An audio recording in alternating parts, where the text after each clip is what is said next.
old boy with a big mouth, fucking blend right in with a loud ass crowd. Party people coming unwound, gonna open up the throttle when the sun goes down. Ain't heard nothing, so why not? Turn up the tunes and line up the shots. Take it to the woods when we leave the bar. Can't stop, gotta party like a redneck rock star. What is up, everybody? We're back with another video. This one's gonna be pretty cut and dry, no effects, no anything. I'm making it on my phone. My computer's still uploading the last video I made, which is a little different. You might want to check that one out. But while I was making that video, it popped up in my feed that Upchurch had dropped a new video titled Diaper Neck. And with Upchurch, you never know what you're gonna get, so of course I had to watch it. Turns out that the reason for his social media, not absence, but not being as active on social media and the shows that he's had to cancel lately, because he's getting drug in and out of court. Not going to say this individual's name, but a woman that he was involved with, pseudo-involved with, they had a falling out some time ago. And she basically got on YouTube with a video saying that he was drumming all this up for publicity because the Mud to Gold album was about to drop.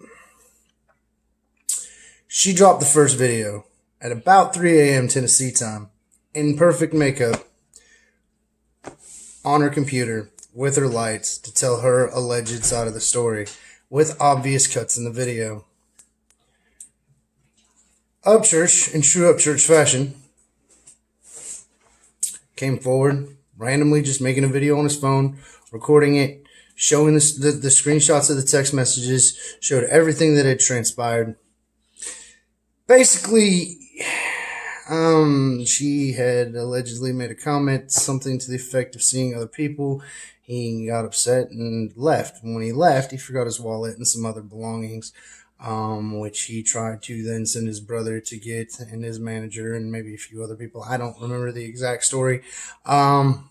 But she insistently refused to release them to anybody but him. He had to come get them. He had to come get them. Now, apparently, to get him to take down that video, she went to a domestic violence clinic in Tennessee, alleging that she was afraid of him. Insisting that someone come get something when you're afraid of them does not sound like someone you're afraid of. But she was trying to get an injunction to make him take the video down. I believe that video is down, and I believe her video is down as well. There may still be some reactions to the video from some of the reactors out there. You might check it out. I'm not sure. I personally didn't react to the video because my takeaway was they're grown, it's their business, they don't need everybody in their business. But when you're trying to railroad somebody, especially with allegations to the effect of the allegations that she's apparently trying to make to get a protection order put in place, that's just wrong. I mean, even Candace Owens, who I differ with in opinion from time to time, and who has never had a word with Upchurch, got on this one saying that this is wrong. Someone needs to do something about it. Now, throughout this video, maybe in the beginning, maybe in the middle, maybe in the end, I don't know, I haven't looked at the editing yet, I'm going to drop some clips from an interview done years ago. Apparently, for all she wants to allege that Upchurch is doing this for clout, despite the fact that Upchurch is much, much more popular than this individual. This is not the first time this individual's done this. She was also in a romantic relationship with another big YouTuber that was allegedly a very abusive relationship on her part, not on his. Supposedly she was very mentally abusive, and in the end she got physically abusive. And then it became this whole big to-do. There was an interview through a friend or a mutual contact done on another YouTube channel. I'm going to post clips of that. I do not know if they're copyrighted, so I'm not going to post the whole video. I will put a link to the video in my description if they are copyrighted. And the copyright holder has any issues with me using that video, please contact me directly. No Limits TV on Instagram, No Limits TV on Facebook, and I'll figure out another way to edit this video. In the meantime, Creek Squad, Most of y'all know who I'm talking about. And the rest of the public, if y'all don't know who I'm talking about, you could probably figure it out with very little research. Particularly if you go look at the video in the link in my description. This is a person that verges on the fringe of cancel culture to begin with, and I'm about the most anti-cancel culture person you will ever meet, but in this case, I say cancel her ass.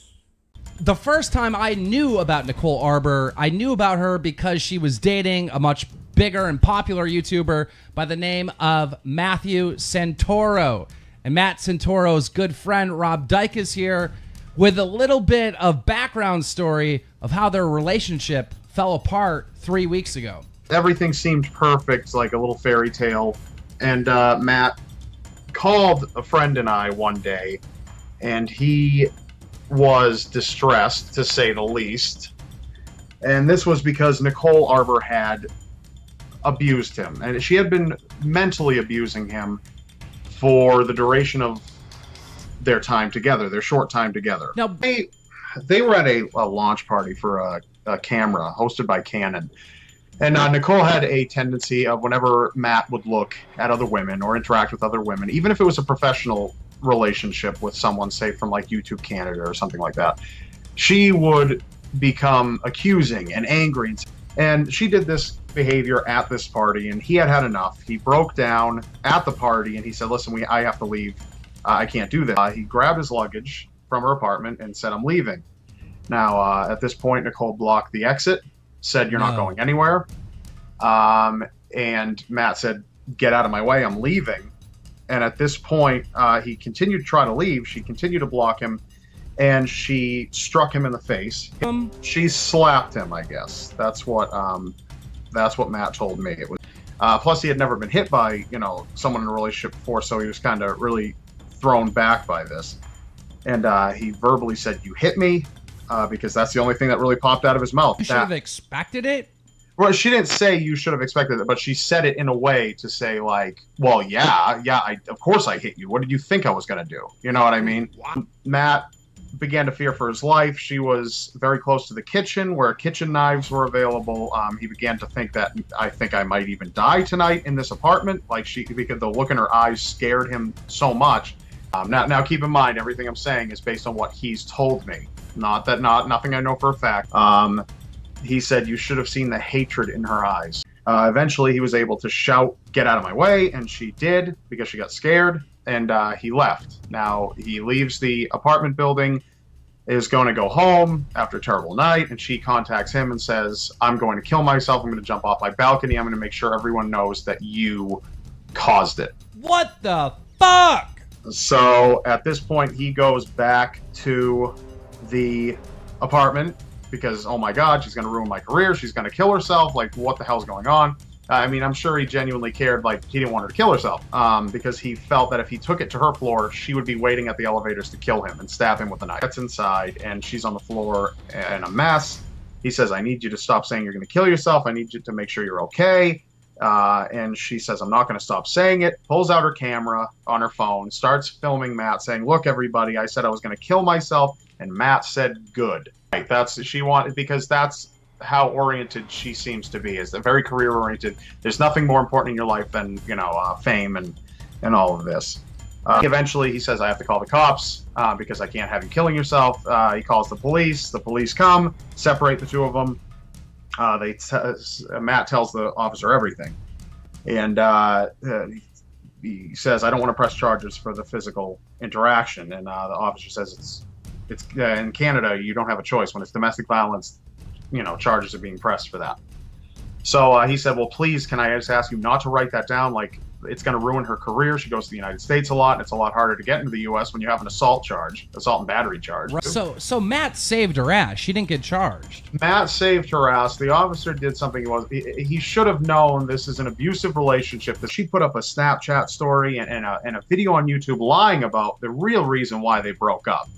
Her reason is that they were just too busy, and it was a silly reason, and that they put work before a relationship. She was carted away on a stretcher.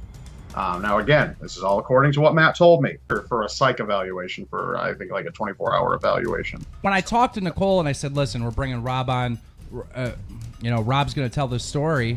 about what happened between you and Matt, she was like, I don't even know him. I guess you can say that. She doesn't know me. I know a lot more about her than she does about me. I know that you and Matt Santoro are really good friends. I literally met both of you in person. Thing is, I've met her once. It was at VidCon. And I acted cool with her, like I wasn't going to sit there and be an asshole. Message me on Twitter. Now, I don't have that anymore because she blocked me and it deleted it. Yeah, that's how it works. Right, yeah. So, but she said, listen, I think Matt really needs help. I need you to call me. We really got to talk about this, because she has to pin the problems on everybody else. That's what I feel anyway. Then she started, she made the video. She made a Snapchat story that was probably like 2 hours long.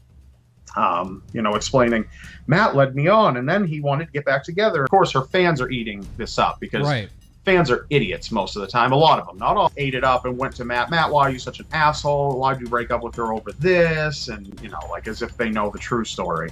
Nicole would never lie. Right. And pressuring Matt to take the entire blame for the breakup and referring to it as, and making him say it, saying, what do we call it? What do we call it? Why we broke up? What do we call it? And she made him say, my man period.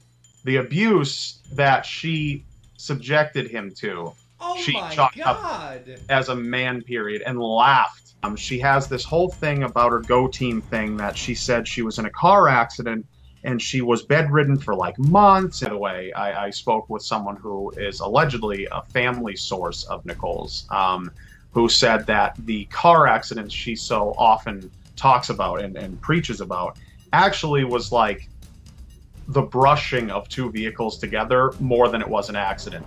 And he thought he could maybe fix her like a lot of people do. Eventually he isolates and alienates all of his friends, because this is what abusers make their victims do. Life. And then one day out of nowhere, he just kind of snapped out of it. She was accusing Matt of wanting to sleep with her friend while her friend was sitting right there. Yeah, said, I have to, it's over. And to which point, she tried, put up a little bit of an argument, but he was pretty firm and said, no, you run my entire life. He gave me a call, I don't know how soon afterwards, or he sent me a message and pretty much said, listen, I'm sorry. And then we went from there. And if this story that you told us is 100% true, I could definitely see it, that she's a manipulator. We invited Nicole Arbour to come on Drama Alert to give her side of the story. She absolutely refuses, like I said before, to talk about Matthew Santoro. She wants nothing to do with it. In the meantime, everybody out there, be safe.